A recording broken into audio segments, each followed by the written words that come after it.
안녕하세요. 차세대 안드로이드 개발 언어 코틀린 시작하기의 권태환입니다. 오늘은 12번째 시간이고요. 리사이클러 뷰를 소개해 드리도록 하겠습니다. 샘플 코드는 07 리사이클러 뷰를 참조해 주시면 되겠습니다. 오늘은 리스트 뷰 소개를 먼저 하고요. 리사이클러 뷰 소개, 그리고 레이아웃 매니저, 리사이클러 뷰 샘플 순서대로 살펴보도록 하겠습니다. 리스트 뷰는 안드로이드 1부터 제공되던 API이고요. 간단한 리스트 형태를 만들어 볼 수 있는 기본 어댑터들이 존재를 합니다. 그 중에서 어레이 리스트와 함께 사용할 수 있는 어레이 어댑터가 있고요. 어레이 어댑터를 통해서 뷰 커스텀이 가능하고요. 그리고 헤더와 푸터를 기본적으로 포함하고 있습니다. 하지만 리스트 뷰는 한 개 이상의 뷰가 필요한 경우가 있는데요. 이 경우 커스텀을 쉽게 하지는 못합니다. 코드가 되게 복잡해질 수 있고요. 아래처럼 서로 다른 두 개의 아이템 뷰가 존재한다고 하면 리스트 뷰는 간단하게 처리가 되진 않습니다. 그리고 구글에서 추천하고 있는 뷰 홀더 패턴을 강제적으로 사용하지 않아도 되어서 고비용의 bind view by id를 매번 호출하게 됩니다.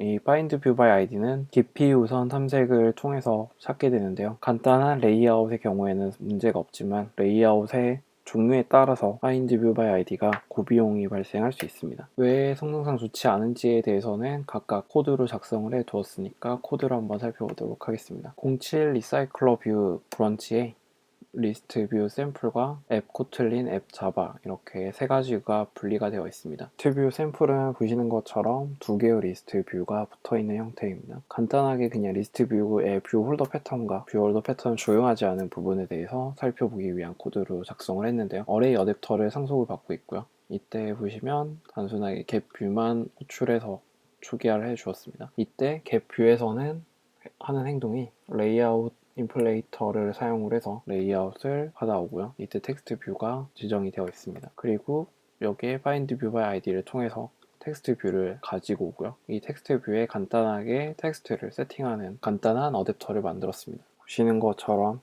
겟뷰가 계속적으로 호출이 되는 것을 확인할 수 있습니다. 이 겟뷰에는 다음과 같은 코드가 담겨져 있었으니까 인플레이터와 find view by id를 매번 호출하게 되고요. 그리고 바로 텍스트 뷰에 아이템을 지정하는 형태가 만들어지게 됩니다. 다음으로는 구글에서 권장하고 있는 뷰 홀더 패턴입니다. 뷰 홀더 패턴이 적용 안 되어 있는 인플레이터에 보시면 뷰 홀더 패턴을 사용을 하거나 아니면 리사이클러 뷰로 변환을 하라고 나와 있습니다. 이 이유는 스크롤 했을 때 좀 전에 보셨듯이 겟뷰가 계속적으로 호출되는 것을 확인해 볼 수 있었는데요. 그래서 다음과 같은 패턴이 만들어지게 됩니다. 컨버터 뷰가 최초의 널인 경우를 체크를 하고요. 이때 널이면 다음과 같은 인플레이터와 뷰 홀더를 새로 생성을 하게 됩니다. 그리고 뷰 홀더를 태그로 지정을 해주고요. 그 이후부터는 리턴되는 이 뷰의 컨버터 뷰를 통해서 매번 가지고 오게 됩니다. 뷰 홀더에 온바인더 뷰가 있고요. 좀 전에 겟뷰와 다르게 크리에이트 뷰 홀더가 한 번만 호출이 되고요. 레이아웃이 한 번만 만들어지고 이후부터는 get 태그를 통해서 매번 가지고 오는 것을 확인해 볼 수 있습니다. 보시면 get 태그를 통해서 계속적으로 레이아웃을 가지고 오는 것을 확인해 볼 수 있습니다. 그럼 메모리에서 한번 살펴보도록 하겠습니다. 온바인드 뷰가 매번 호출되고 있는 왼쪽 아이템 리스트를 드래그를 해보게 되면 얼로케이트 메모리가 기존 8메가대에서 지금 10메가까지 올라가는 모습을 확인해 볼 수 있고요. 오른쪽에 있는 뷰 홀더 패턴이 적용되어 있는 뷰 홀더에서는 거의 유지되고 있는 메모리를 확인해 볼 수 있습니다. 불필요한 뷰 홀더를 계속적으로 생성을 해주지 않아도 되기 때문에 메모리의 변화가 그렇게 크진 않고요. 그래서 뷰 홀더 패턴은 뷰를 한 번만 생성을 하고 고비용의 find view by id를 매번 호출하지 않아도 되고요. 그래서 메모리 쪽으로 효율성을 가지고 있습니다. 하지만 필수가 아니라서 꼭 적용해야 할 이유는 없습니다. 하지만 성능상 좋습니다. 그렇기 때문에 적용을 해야 된다면 리사이클러 뷰를 사용을 해서 이를 대체할 수 있습니다. 리사이클러 뷰를 소개를 해드리면 안드로이드 롤리팝부터 적용이 되었고요. API 21부터 사용이 가능한 리사이클러 뷰가 따로 존재를 하고요. V7, 그러니까 안드로이드 API 버전 7부터 사용할 수 있는 서포트 라이브러리 리사이클러 뷰가 존재를 합니다. 리사이클러 뷰는 아래 그림과 같이 리사이클러 뷰가 있고요. 여기에 레이아웃 매니저라는 뷰를 그려주는 것을 말하는데요. 이 레이아웃 매니저를 통해서 실제로 뷰에 어떻게 뿌려지는지를 정의하게 됩니다. 어댑터, 이제 리스트 뷰에서도 보았던 어댑터가 있고요. 이 어댑터는 데이터 정의도 역시 직접 해야 되는 어댑터입니다. 이 어댑터와 뷰 홀더를 통해서 실제 레이아웃 매니저에서 정의한 방식대로 화면에 그리는데요. 이 레이아웃 매니저가 어떤 것인지 먼저 살펴보겠습니다. 레이아웃 매니저는 리스트 뷰에 데이터를 보여주기 위한 정의인데요. 아래와 같이 4가지 방법을 사용을 해볼 수 있는데요. 먼저 리니어 레이아웃 매니저인 경우에는 보시는 것과 같이 하나의 뷰 홀더를 구성을 합니다. 다음으로 그리드 레이아웃 매니저는 스팬 카운트를 통해서 하나, 둘, 셋, 넷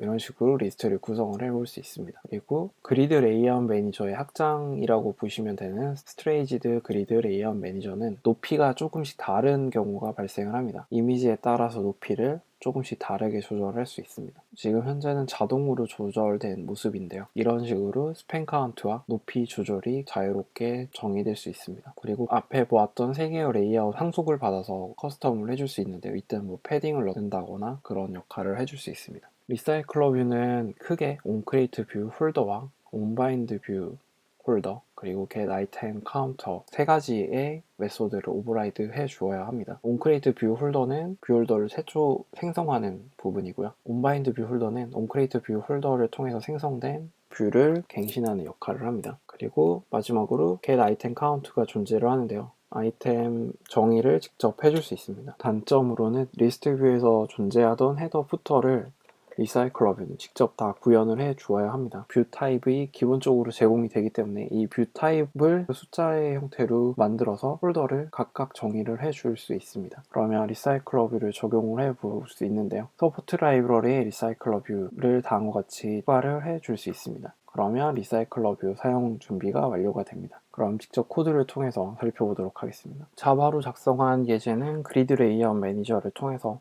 화면을 구성을 했고요. 그리고 그리드 레이아웃 매니저의 스팬 카운트를 조절을 해서 테스트 코드가 만들어졌습니다. 누를 때마다 화면이 구성이 다르게 되는 것을 확인할 수 있고요. 그리고 코틀린으로 작성한 리스트 뷰는 뷰 홀더 타입을 2가지로 줬는데요. 아이템 애드를 하게 되면 텍스트 뷰가 올라가는 거고요. 그 다음에 오른쪽 상단에 있는 플러스 버튼 눌러주면 이미지 뷰 홀더가 추가가 되는 것을 확인해 볼 수 있습니다. 단순하게 또 다른 리사이클러 뷰로 이동을 시켜주고요. 이거를 딜리트하는 예제로 간단하게 작성을 해 주었습니다. 이 코드는 앱 자바와 앱 코틀린 2가지로 구분이 되어 있으니 이 코드를 살펴보시면 되겠고요. 오늘은 리사이클러 뷰를 직접 한번 간단하게 해보도록 하겠습니다. 다음과 같이 컴파일에 리사이클러 뷰를 추가를 해주고요. 이미 만들어둔 베이스틱 액티비티에 다음과 같이 모델까지만 추가를 해준 상태입니다. 그리고 테스트 어댑터는 현재 구현을 해보지 않았는데요. 테스트 어댑터를 구현을 해보겠습니다. 테스트 어댑터 초기화할 때 컨텍스트를 넘겨주고요. 그리고 리사이클러 뷰를 정의를 합니다. 그리고 제너릭 타입을 지정을 해 주어야 하는데요. 이 제너릭 타입은 보시면 뷰 홀더를 기본으로 제공을 해 주어야 합니다.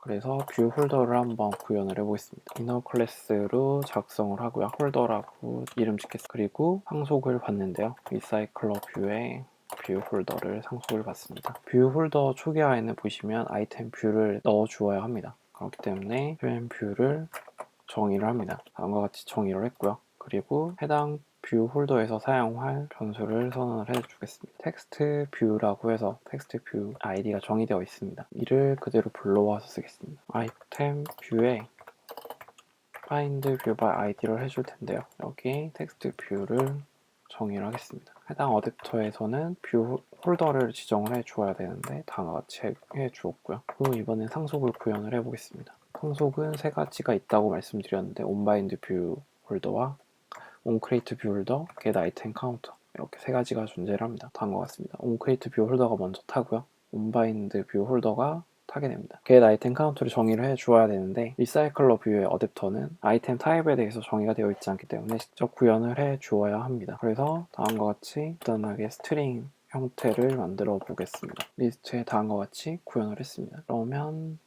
베이직 액티비티에서 어댑터를 이제 리사이클러 뷰에 지정을 해주겠습니다. 이름이 리사이클러 뷰라고 이름이 지정이 되어 있고요. 다음과 같이 쓰는 경우에는 보시면 코틀린 익스텐션을 통해서 만들어진 리사이클러 뷰입니다. 여기에 어댑터에 지정을 해주게 되는데요. 테스트 어댑터를 지정을 하고요. 현재 컨텍스트를 넘겨주게 됩니다. 그리고 어댑터를 세팅을 하게 되고요. 그리고 리스트를 해당 리스트로 교체를 해줍니다. 그러면 아이템 카운터에 대한 정의가 완료되었고요. 이제 온크리에이트 뷰 홀더를 생성할 차례입니다. 온크리에이트 뷰 홀더는 아래에 있는 폴더를 만들게 되는데요.